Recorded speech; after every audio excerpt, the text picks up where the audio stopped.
그 이름이 나왔을 때 저는 결사코 반대를 했습니다. 거긴 아니야. 한 어머니는 딸의 방황이 걱정이 되었습니다. 곧 끝이 날 것 같았던 아이의 방황은 길어지고 있었다고 합니다. 못된 짓을 하고 다니면 차라리 낫겠다는 생각까지 했다고 하는데요. 그렇다면 크게 꾸짖기라도 할 수 있어서 마음이라도 후련할 텐데 방 안에서 나올 생각을 하지 않고 있으니 걱정이 되었다고 합니다. 딸이 자꾸만 움츠려드는 이유를 알고 있었지만 도와줄 방법이 없었다고 했습니다. 그러던 어느 날 딸은 폭탄 선언을 하게 되었는데요. 엄마와 딸에게 무슨 일이 벌어지고 있는 것인지 궁금해집니다. 해외 커뮤니티와 기사를 바탕으로 재구성한 엄마와 딸의 이야기 살펴보겠습니다. 안녕하세요. 독일 도르트문트에서 살고 있는 리나의 엄마 안젤라입니다. 리나가 방에 들어가 바깥 세상과 담을 쌓은 지 벌써 1년이 넘어가고 있습니다. 처음에는 힘드니까 생각할 시간이 필요하겠지, 조금 시간을 줘야겠다 생각했습니다. 그런데 그 시간이 점점 길어지고 있습니다. 저러다 리나까지 나쁜 생각을 하면 어쩌지, 저는 늘 안절부절이었습니다. 그렇게 방에만 있으면 병난다고 집 밖은 아니더라도 집 안에서라도 좀 자유롭게 다니라고 이야기해도 좀처럼 말을 듣지 않았어요. 방에서 무엇을 하는지 하루 종일 책을 봤다, 영상을 봤다, 음악을 들었다가 하는 것 같았습니다. 그나마 아무것도 안 하고 이상한 생각만 하면 어떡하나 걱정을 했는데 그건 아니었죠. 리나는 단짝 친구를 지키지 못했다는 죄책감과 그 친구가 결국 나쁜 선택을 하게 만들었던 사람들에 대한 환멸감이 범벅이 되어 헤어나오지 못하고 있습니다. 리나와 그 아이는 서로를 의지하며 친하게 지내던 사이였습니다. 그러나 친구가 절도를 했다는 누명을 쓰면서 친구들 사이에서 손가락질을 당하고 모멸감을 느끼며 외면당하고 있을 때 그 친구를 자신도 믿어주지 못했다고 자책을 하고 있어요. 그 일로 그 친구를 향해 온갖 비난을 쏟아내고 상처를 주던 다른 친구들의 모습에 충격을 받았습니다. 자신은 철저한 방관자였다며 힘들어했습니다. 그러면서 자신만의 세계로 들어가 버렸죠. 학교도 유예 신청을 해놨지만 최대 1년이 지나 자퇴 처리가 되었습니다. 겨우 설득해 상담을 몇 차례 받으러 갔지만 아직 효과를 보지는 못했습니다. 리나는 조금만 시간을 주면 스스로 극복해내겠다, 걱정하지 말라고 이야기하고는 했습니다. 얼마나 마음의 상처가 깊으면 숨어버리고 싶을까, 이해를 못하는 게 아니었기 때문에 기다리고 또 기다리고 있었어요. 그런데 어느 날 리나가 방문을 열고 스스로 나와 폭탄 발표를 했습니다. 엄마, 나 이걸 보는 순간 필이 확 꽂혔어. 후회하고 싶지 않아라고 말했죠. 이 아이가 도대체 무슨 말을 하는지 알 수가 없었습니다. 한국의 산을 오르고 싶다고 했습니다. CNN에 등산을 하기 좋은 한국의 명산에 대해서 소개하는 영상을 봤다는 것이었어요. 한국의 산은 경치가 아름답고 등산하기 편하게 등산로가 잘 정비되어 있어 평소에 등산을 좋아하지 않았던 사람들도 쉽게 산에 오를 수 있다고 했다며 꼭 가고 싶다고 했습니다. 그래, 잘 생각했어. 이렇게 용기를 내주다니 기쁘구나. 그런데 다른 좋은 곳도 많은데 왜 하필 한국 산을 가겠다고 하니? 다른 좋은 곳으로 정해보자라고 하자 리나는 절대 안 된다고 했습니다. 한국산이 지금 가장 예쁜 색으로 물이 들었을 때고 뭔가 특별한 경험을 할 수 있을 것 같다고 했죠. 제 솔직한 마음을 이야기했습니다. 사실 저는 결혼하기 전 한국에서 파견 근무로 2년간 일을 한 적 있습니다. 그때 겨우 2년을 버텼던 것 같아요. 어린 나이기도 했고 먼 타국에서의 생활은 적응하는 데만 2년을 쏟았습니다. 거의 아침부터 밤까지 일만 했던 것 같아요. 성과주의가 강했던 회사라 모두가 일만 하는 분위기였었습니다. 일을 하느라 지쳤고 외로웠고 한국에 대한 기억은 이게 다였습니다. 왠지 다시 한국을 방문한다고 해도 반갑지는 않을 것 같았어요.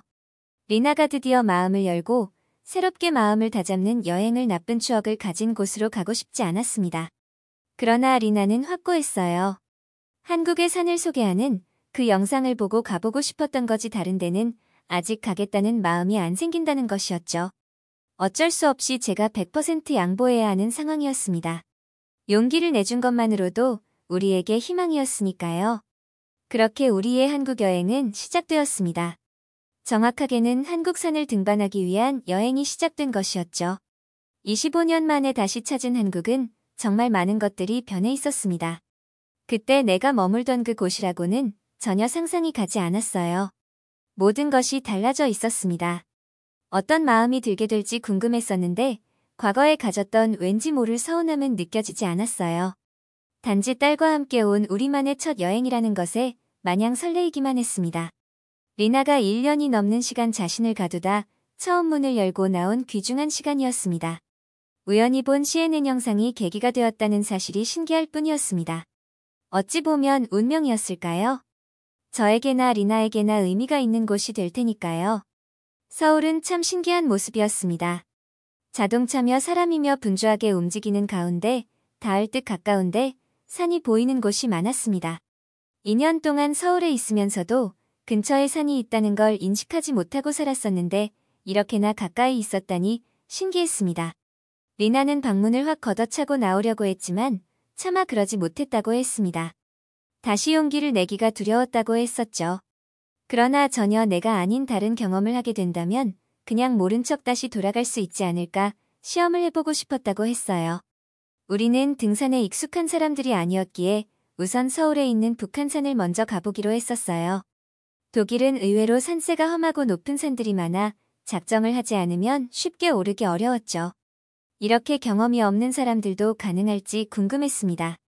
한국의 등산로는 전 세계 어느 나라보다 잘 만들어져 있다고 하니 쉬엄쉬엄 오르자는 느낌으로 리나와 도전했었어요. 생각보다 많은 사람들이 등산을 즐기고 있었습니다.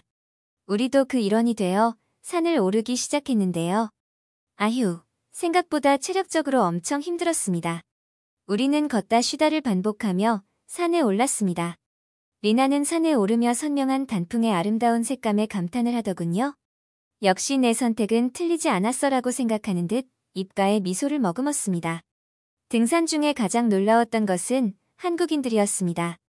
그들은 등산의 신 같았어요. 리듬을 맞추듯 비슷한 동작과 비슷한 차림으로 모두들 웃음 띤 얼굴로 등산에 임하고 있었어요. 우리처럼 헉헉거리는 사람은 거의 없었습니다. 우리를 지나치는 사람들은 한마디씩 영어로 인사말을 건네며 미소를 보여주었습니다. 나이스 미추, 헬로우, 그들에게는 여유가 느껴졌죠. 우리는 환영받는 느낌이었습니다. 리나는 그 모습을 재미있게 바라봤습니다. 우리는 산에 오르면서 웃으며 이야기는 못했습니다. 전력을 다해 산에 오르기도 바빴거든요. 어느 시점에 다다르니 사람들이 옹기종기 모여 식사를 하고 있었습니다. 우리는 물회에 준비해온 것들이 없어 지나치려 하자 인자한 미소를 가진 한 아주머니가 저희를 잡아 끌었어요. 처음에는 당황스러웠지만 그들은 우리에게 김밥을 내밀었습니다. 아침 배가 고팠던 우리들은 사양하지 않고 감사 인사를 전하며 함께 맛있게 먹었습니다. 나중에 알게 된 사실이지만 등산을 먹으려고 오는 사람들도 있다고 하더군요. 맛있는 것을 싸와 서로 나눠 먹는 재미도 등산에서 빠지면 안 되는 것이라고 했습니다.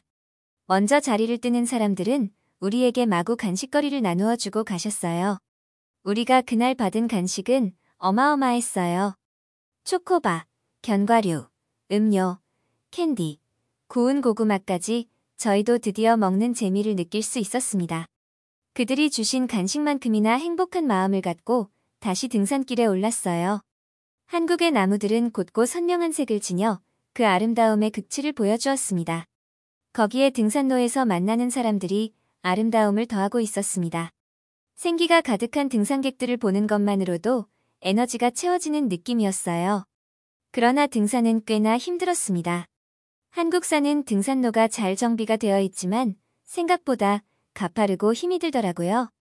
리나와 제가 힘들어하는 모습을 보이니 옆에서 내려오던 분들이 얼마 안 남았어 힘내라고 이야기해 주셨어요.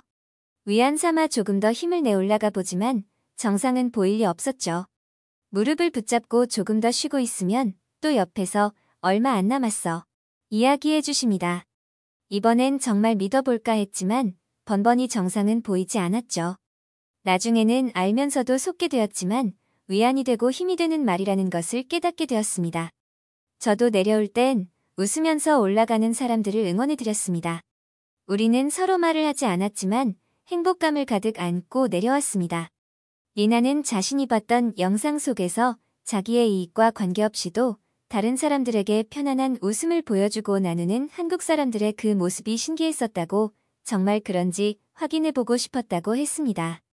그때는 친구의 손을 잡아주지 못했지만 자신도 이제부터라도 그 친구에게 속죄하는 마음으로 다른 사람들을 편견 없이 바라보고 웃어줄 수 있는 사람이 되어야겠다고 각오를 다지듯 말하더군요. 리나를 꼭 안아주며 등을 쓰다듬어 주었습니다. 얼마나 많은 자책을 하고 자신을 원망했을까 안쓰러웠지만 스스로 용기를 내는 그 모습에 기다려주길 잘했다는 생각을 했습니다. 저도 한 가지 깨달은 것이 있었어요. 그 오래전 한국에 왔을 때 회사만 바빴던 것은 아니었구나. 이 사람들은 그때나 지금이나 같았을 텐데 내 마음에 여유가 없어서 내가 먼저 이곳에 마음을 두지 않았던 거였구나를 이제야 느끼게 되었습니다. 한국 여행에서 돌아온 리나는 더 넓은 세상 밖으로 나오기 위해 더욱 용기를 내고 있습니다. 어느 날 또 한 번의 폭탄 발표를 하기도 했죠. 엄마 미안해. 나 한국에서 딱 1년만 살게. 한국에 사는 사계절이 다 달라서 계절마다 가봐야 한다는데 어떡하지?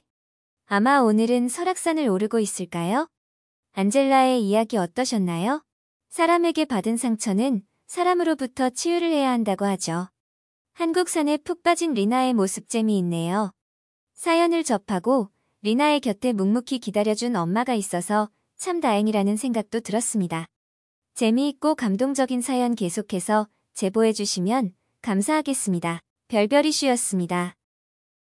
영상을 끝까지 시청해주셔서 감사합니다. 구독과 좋아요는 영상 제작에 큰 힘이 됩니다.